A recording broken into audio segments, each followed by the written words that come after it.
लाखों बच्चों का सपना होता है एनडीए को ज्वाइन करने का, लेकिन बहुत कम ऐसे बच्चे हैं जो अपने सपनों को साकार कर पाते हैं। और बच्चे प्रैक्टिकली ये संभव भी नहीं है कि जितने बच्चे अपीयर हों इसमें सफल हो जाएं, क्योंकि सीट इसमें काफ़ी लिमिटेड होता है। लेकिन बच्चे, अगर आपसे एनडीए में सिलेक्ट नहीं हो पाते हैं तो घबराने की कोई बात नहीं है। बहुत सारे ऐसे आपके पास विकल्प हैं जिसके द्वारा आप भारतीय सेना को ज्वाइन कर सकते हैं और अफसर बनने के अपने सपनों को साकार कर सकते हैं। इसके अलावा भी बहुत सारे ऐसे कैरियर मौजूद हैं जिसको करने के बाद आप फ्यूचर में एक बेहतरीन कैरियर बना सकते हैं। ठीक है, उन सारी बातों की चर्चा हम इस वीडियो में करेंगे।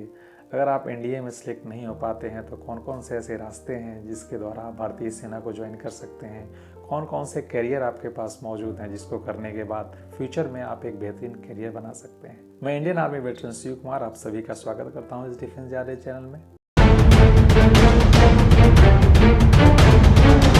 चलिए वीडियो को शुरू करते हैं। उसमें सबसे पहला है बच्चे, आपको जेई मेंस के एग्ज़ाम में अपीयर होना पड़ेगा।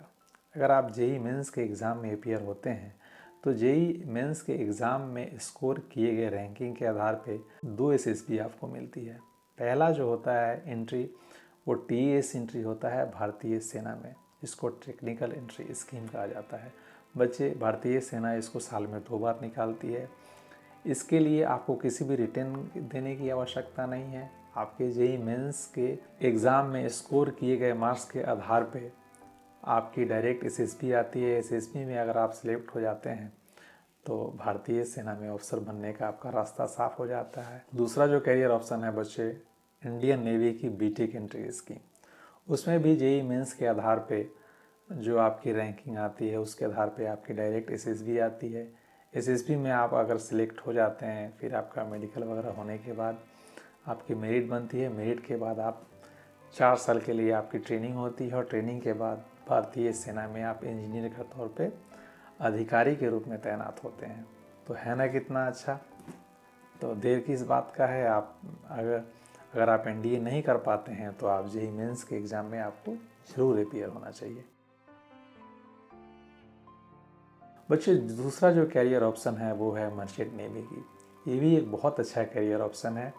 इसमें भी बच्चे कुछ भी एक्स्ट्रा पढ़ाई करने की आवश्यकता नहीं है। जो भी आपने एनडीए में तैयारी की है, फिजिक्स, केमिस्ट्री, मैथमेटिक्स, वो सारी तैयारियाँ आपकी इसमें काम आ जाए। ये भी एक एडवेंचरियस लाइफ होता है इसमें भी।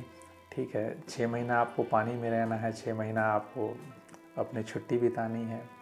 बेहतरीन फैसिलिटीज़ अवेलेबल है, बहुत अच्छा सैलरी पैकेज है, आपका देश विदेश घूमने का आपके पास मौका है। तो ये भी एक बहुत अच्छा कैरियर ऑप्शन है। लेकिन बच्चे, इसको करने के लिए आपको इंडियन मैरीटाइम यूनिवर्सिटीज़ के कॉमन एंट्रेंस एग्ज़ाम में अपीयर होना पड़ेगा।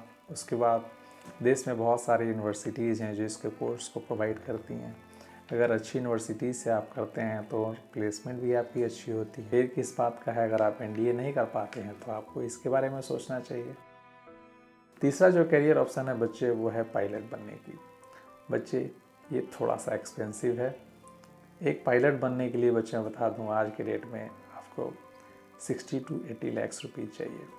ठीक है, पढ़ाई आपको एक्स्ट्रा कुछ भी नहीं करनी है। जो भी आपने एनडीए की तैयारी की है वो सारी तैयारियाँ आपकी यहाँ काम आ जाएगी। एफर्ट इसको कर सकते हैं, तो आपको भी इसके बारे में विचार करना चाहिए।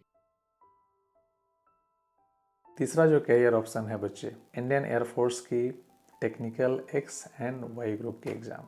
बच्चे, अब तो डायरेक्ट भर्ती बंद हो गई। अब तो बच्चे इसमें अग्निवीर के द्वारा ही आना पड़ेगा।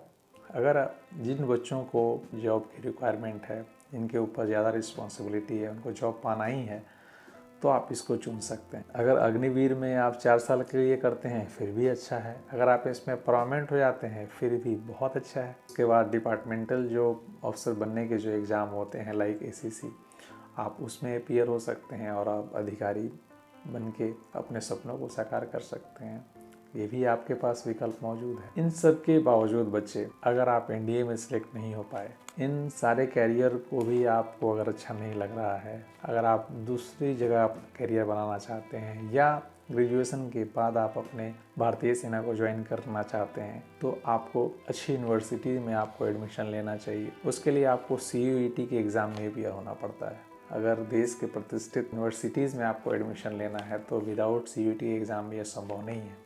Common university entrance test. इसमें अपीयर होने के बाद ही स्कोर किए मार्क्स के आधार पे आपको Banaras Hindu University, JNU, Delhi University, Aligarh Muslim University, इन सारे यूनिवर्सिटीज़ में आपको एडमिशन तभी मिलेगी जब आप CUET एग्ज़ाम में आपने अच्छा किया है। करियर को बेहतरीन बनाना है तो आपको CUET के एग्ज़ाम में अपीयर होना चाहिए। बच्चे ये थे सारे करियर ऑप्शंस। अगर आप NDA के अलावा भी आप अगर नहीं कर पाते हैं तो इसके बारे में आपको सोचना चाहिए। बच्चे अगर किसी भी एंट्री के तहत आप भारतीय सेना को ज्वाइन करना चाहते हैं तो डिफेंस यादव ऑफिसर्स एकेडमी में आपका स्वागत है। बच्चे यहाँ पे रिटन के साथ साथ बच्चों की SSB इंटरव्यू की पूरी तैयारी करवाई जाती है, जहाँ पे आपके सारे सब्जेक्ट्स के बेस्ट फैकल्टी अवेलेबल हैं। यहाँ पे बच्चों के पर्सनालिटी ग्रूमिंग की पूरी व्यवस्था की गई है। बच्चे यहाँ पे आपके फिजिकल फिटनेस, आपके कम्युनिकेशन स्किल्स, आपके पर्सनालिटी डेवलपमेंट, आपके OLQs डेवलप करने का सारी चीज़ की व्यवस्था है। बच्चे आप इसमें आ सकते हैं। देर किस बात का है, आप दिए हुए नंबर पर कॉल करें, ठीक है, और सारी डिटेल लें। अगर वीडियो पसंद आया है तो वीडियो को लाइक करें, चैनल को सब्सक्राइब करें, अपने दोस्तों और रिश्तेदारों में ज़रूर शेयर करें ताकि वो भी इसका लाभ ले सकें, भारतीय सेना को ज्वाइन करने का अपने सपनों को साकार कर सकें। Thanks for watching. जय हिंद, जय भारत।